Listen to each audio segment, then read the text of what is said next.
Hi friends, welcome back to my channel. It's Megan and it is now 2020, January of 2020. Can you believe it? Because I can't. So today's video we are doing my January TBR.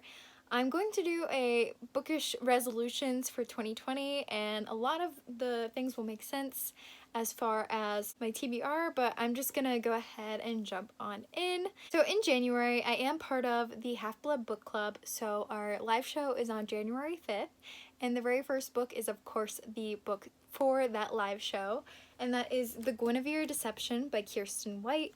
I don't know very much about this book, but I am annotating it, and it is the very first book I will be annotating like ever in my life. So I'm super excited about that, and I am super excited for the live show. So that's pretty much all I know about this. I think it's something about King Arthur is supposed to have a wife and he chooses Guinevere, but someone stands in for Guinevere or something like that. I'm not entirely sure, but you will know by next week because I need to finish this before Sunday. Another readathon slash kind of reading involvement I have in January is the Crown of Feathers readathon through the First Writer Street Team. If you don't know, I am part of the street team for the Crown of Feathers author Nikki Palprato, and it is essentially a team in which we promote her book. I read this book back in, I think, August of 2019 and received it in the February Owl Crate, and it was so much fun to read. It's a wonderful story, definitely in my top 15. I'm not going to say which number, but you will definitely see this in that video, and I'm just super excited. The reason we're hosting a read-along of this book is because Heart of Flames, the sequel to this book, comes out in February of this year, specifically February 11th, and I'm so excited. Like, I honestly can't express how much I love this book, and I know I talk about it all the time, but it is really special to me, and I hope you guys all can join in on the read-along. I will also be hosting a kind of live Twitter chat on the First Writer Street Team Twitter page on January 12th. And essentially we're reading, I think, 9 chapters a week for this book, so that will be this goal this week. And the next Twitter kind of involvement or reading involvement I have is I will be buddy reading Daughter of Smoke and Bone by Laini Taylor with Mia from Mia Rose Reads. I will link her channel down below, and I'm super excited about this. We actually buddy read Strange the Dreamer together, so it's exciting to read another work of Laini Taylor's together, and I hope we both enjoy it. I've heard kind of mixed reviews about this series, so we'll just kind of have to see where I stand with it after it's done. The next book on my TBR for January is to read If I Stay by Gail Forman. I read this book quite some time ago, back when I was just kind of slowly dabbling with reading, I think in middle school. It was published back in 2009, which is about 8th grade for me, so I probably read this in 8th grade or 9th grade, and I honestly cannot remember if I liked it or not, and I know it tells the story of this girl who gets in like a car crash or something that causes her to be in a coma, and while she is in this coma, she does have the opportunity to decide if she wants to pass on or if she wants to come back to reality, and it kind of goes into like her thoughts behind the decision and the memories she has and why she feels the way she feels, and that's pretty much all I know. I know there's a movie out about it, and yeah, I really just want to reread it and see how I feel. Next, I did read Shadow and Bone. I completed it, thank goodness, in 2019. Loved it. I know a lot of people don't like the Krisha Shadow and Bone trilogy for some reason. I don't know, Six of Crows was incredible, and I honestly can't express how much I loved Six of Crows, but I didn't ever read the Grishaverse trilogy before starting that series, so I went back and read Shadow and Bone and loved it, as I said. So now I need to read Siege and Storm by Leigh Bardugo. Shadow and Bone tells the story of Alina, who is an orphan that was tested to be a Grisha. So in the Grisha world, we have 3 different classes of Grisha. We have Corporal Kai, who are the Order of the Living and the Dead, and they are either healers or heartrenders, and heartrenders have the ability to like pretty much control people, so they can like stop a person's heart, slow down their heart rate, make them pass out, that kind of thing. Then we have ethereal kai, who are essentially elemental magic benders. So we have squallers, which are the ones who are able to control the wind. We've got inferni, which can control fire, and then we've got tide makers, which can control water. And then the last order is the material kai, who are the fabricators or can like bend metal and stone and that kind of thing.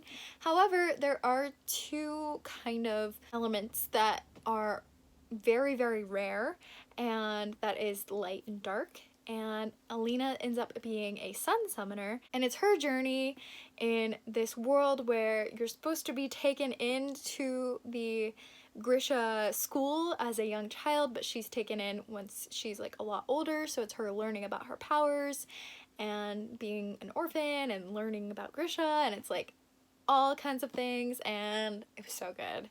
Like, I don't know why people don't like it. I loved it so much. So one of my bookish resolutions, which you will see in that video, is to actually like start and finish a series at one time, or like not in one sitting, but like in order, and within reasonable amounts of time between each book. So because I want to pick up a Conjuring of Light, which is the final book in the Darker Shade of Magic series, I do want to restart the series. So any book that I want to pick up that I haven't very recently read, like within the last month, I will be restarting the whole series and then continuing on with the series and trying to finish it right in order instead of waiting months between books. So the first series is obviously the Grishaverse. I'm restarting that, started that in December. The next series I really want to get into again is the A Darker Shade of Magic series by V.E. Schwab. So this tells the story of 4 Londons. We have Red London, Black London, Grey London, and White London, and each London has its own kind of loud amount of magic based on where they are from the magic spring, or however you want to describe it.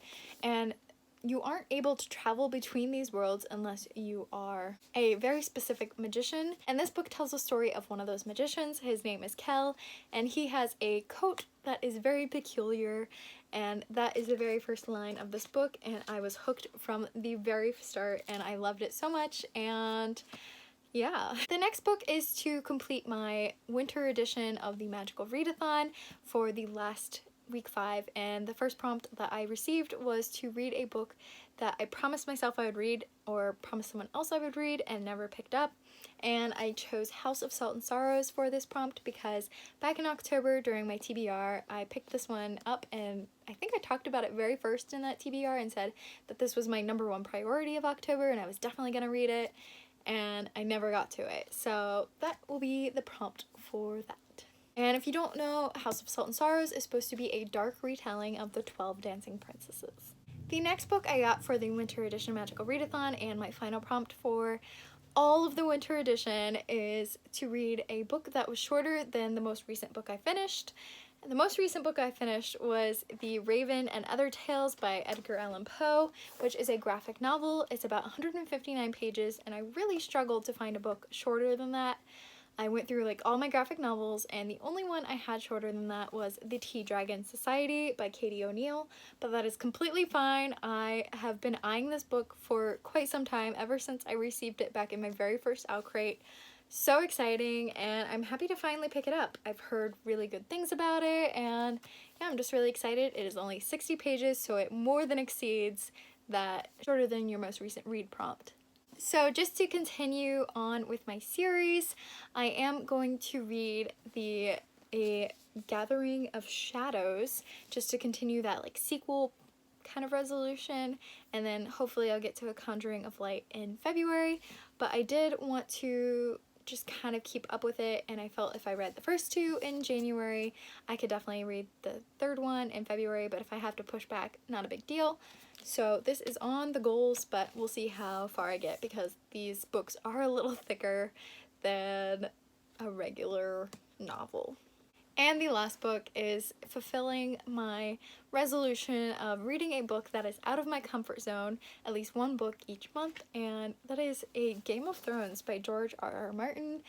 And I think you can all tell that this is super intimidating. It's super, super high fantasy. I've never watched the series, but Anthony and I did purchase the entire series together for Christmas, and we're gonna go watch it kind of in line with maybe my book reading, but I'm so intimidated and so nervous, but I want to do this. I want to start this series, so here we go, I guess. I mean, this thing is like 800 pages long. The text is so small. Oh my gosh, this is gonna take forever, but we are certainly gonna try. And I didn't mention this before, but I am also joining a readathon that is a year-long readathon, and this is the HPOOTP. I'm not sure what that acronym stands for, but it is a Wizarding World Tour read-along or reading challenge. And so essentially the goal of this reading challenge is to visit all 8 schools in the Wizarding World, and to visit a school you have to read 7 prompts that kind of relate to each school. And you don't have to read the prompts in order, you can kind of pick and choose. If you visit 3 schools, you are a Triwizard champion. If you visit 5 schools, you are a Flu fanatic. And then if you visit all 8 schools, you are a Supreme Mugwump in the International Confederation of Wizards. Of course, I want to be a Supreme Mugwump and visit all 8 schools throughout the year. There are 8 different schools and 7 prompts for each school, which adds up to 56 prompts in total, and there are 52 weeks in the year. Throw in the other 4 kind of interspersed somewhere in the year. Yeah, we'll just go from there.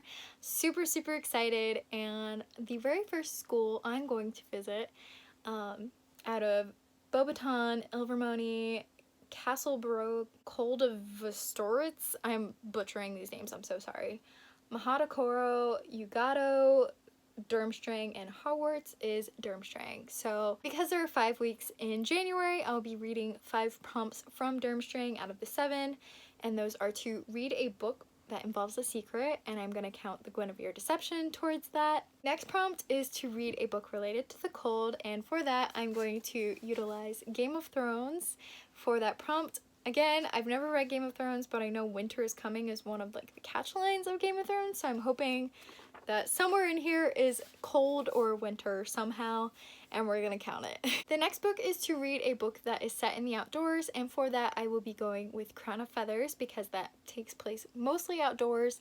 So yeah, that just pretty much checks that off. Next is to read a book that involves a boat, and I know that there is a pirate ship involved in A Gathering of Shadows, so we're gonna include that. And then the last prompt for Durmstrang, not the last prompt, but the 5th prompt in Durmstrang is to read a book with a dark cover, and I am choosing to read House of Salt and Sorrows for that prompt because this is a pretty dark cover. So that is my very ambitious and very intimidating TBR for January. I hope I can complete most of it, if not all of it, and let me know down below what is on your TBR and what is your main book that you want to read or your first book you want to read this year. And yeah, that's pretty much all for today. Thank you guys so much for watching, and I will check in with you in my next video. Bye, friends!